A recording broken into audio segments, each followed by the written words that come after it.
Let's talk about how your coach said this was a game that your team needed. Do y'all feel that way coming into this game?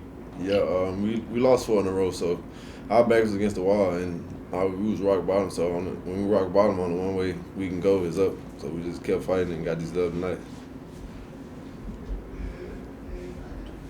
Go ahead, Garrett.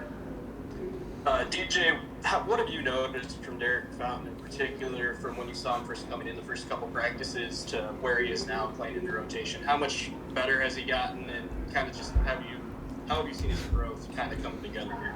I got much respect for Derek. He works on the game. He lives in the gym all the time. So with that being that, I just have much respect for him just by him. His work ethic, and it's just paying off. And he got his time, and it's paying off. Go ahead, Neil. Hop in there. BJ, I was telling folks during the game that you had maybe the toughest night you had offensively all season in Arkansas, and then you come back today and you're three shy of tying a career high, and you go for 29. Just kind of take me through individually what the thought process was for you and how you were able to put together such a big bounce back game today. Like I've been saying, just have short term memory. Like Arkansas game, had a tough loss, and I didn't play as well as I can, and I just left it in the past and just thinking about the future. You've played enough games in your career against South Carolina to this point to know that these are usually knockdown, drag-out type affairs. And to be able to get a double-digit lead and get out of there with a big win in a tough place for State to win historically, how important is this for you guys are in the season right now? It's very, very important. The tournament is coming up in 3 weeks, so we got to try to put together some wins and get on the road for tournament time. What'd you guys do well at the defensive end today to frustrate South Carolina? Just getting in the gaps, pressure the ball, getting in the gaps, just playing help defense and team defense. 3 games in a row now. You've gotten significant minutes today, obviously being the biggest of those. What's that meant to you in terms of your progression as a player? I'm just thankful the coach gave me the opportunity, and I'm just trying to take advantage of it. You knocked down some big shots today. Coach Allen talked about one when Carolina went to his zone, and if memory serves, it's with the shot clock winding down right at the buzzer, and you knocked down that 3 near the top of the circle. How have you been able to come out and just kind of have the feel for making shots, not letting the moment be too big for you right now? I just try to stay calm. I pray every day and pray that I do good the next game and the next practice over and over every day, constantly. So, and I get a lot of work in with the managers. They help me shoot. So, just don't let the pressure get to me. You played against Iowa State, you played against Arkansas and South Carolina, both on the road in your last 3 games. I mentioned first considerable minutes for you this year. How different is that from what you were doing in Holly Springs a year ago? Tell me that. It's very different. Just a higher level, of course, and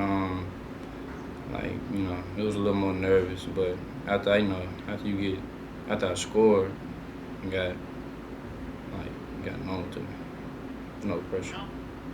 How much has it helped that you've been in 3 games in a row, though, helping you kind of adapt to what the game is at this level? Does it feel like it's a little more, quote, normal maybe now that you've done it 3 games in a row? Yeah, it feels more normal, but yeah, it does feel normal.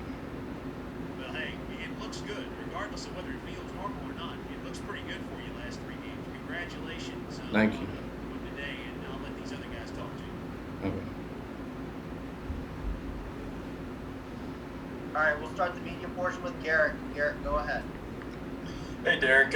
Coach Allen just said there was a point earlier in the year where you were maybe the 10th best player in practice on the team, and obviously you've improved over since then. How difficult was it earlier in the year when you weren't seeing those minutes and you had to cheer your teammates on to the bench to keep working at it in practice and still really keep the right mindset heading into getting an opportunity? When I first started, I was kind of felt like a little down or whatever, but I had to realize that it's only on me, so whatever.